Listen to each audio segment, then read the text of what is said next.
Définie comme l'ensemble des œuvres écrites et orales d'un peuple, d'une nation, à une époque donnée, la littérature est le miroir qui reflète l'identité culturelle d'un peuple. C'est dire donc qu'il n'existe pas un peuple sans littérature et sans culture. Au Tchad, au lendemain de l'indépendance, les précurseurs de la littérature écrite sont entre autres Joseph Brahim Seyd, Baba Mustapha, Balou Bemnoné et bien d'autres.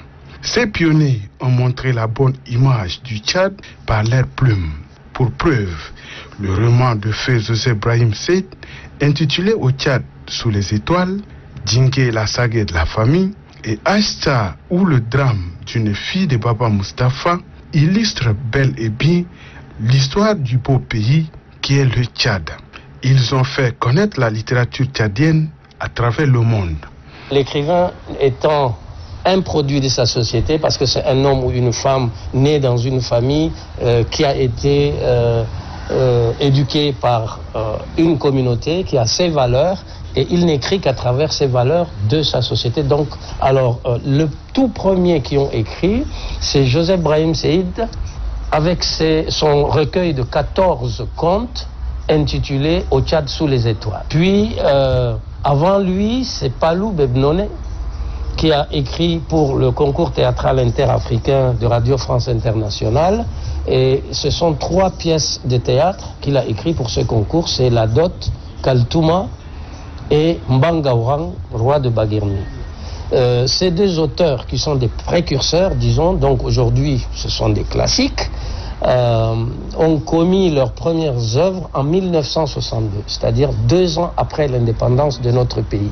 Cette maison porte le nom d'un grand dramaturge tchadien, Baba Mustapha.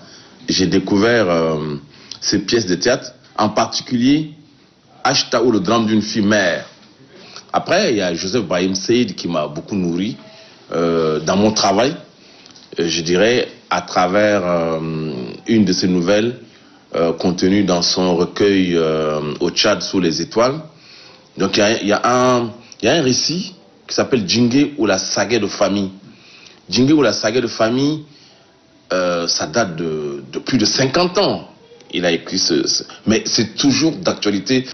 Icône pour les uns, référence pour les autres, ces pionniers de la littérature tchadienne continuent à inspirer beaucoup d'écrivains en herbe. Noël Netonon Djekiri, qui a même obtenu un très grand prix, il y a de cela quelques années. C'est une icône. Sur le plan national, les écrivains se plaignent du fait que leurs œuvres figurent peu dans le programme de l'enseignement. Moi, je souhaite qu'à partir d'aujourd'hui, on prime des vrais écrivains et que l'on amène, par exemple, au programme d'enseignement des choses réfléchies, scientifiques, pédagogiques et didactiques. Ndoé Naïdouba qui figurait dans le programme, mais je trouve vraiment que ce n'est pas assez dans les programmes scolaires.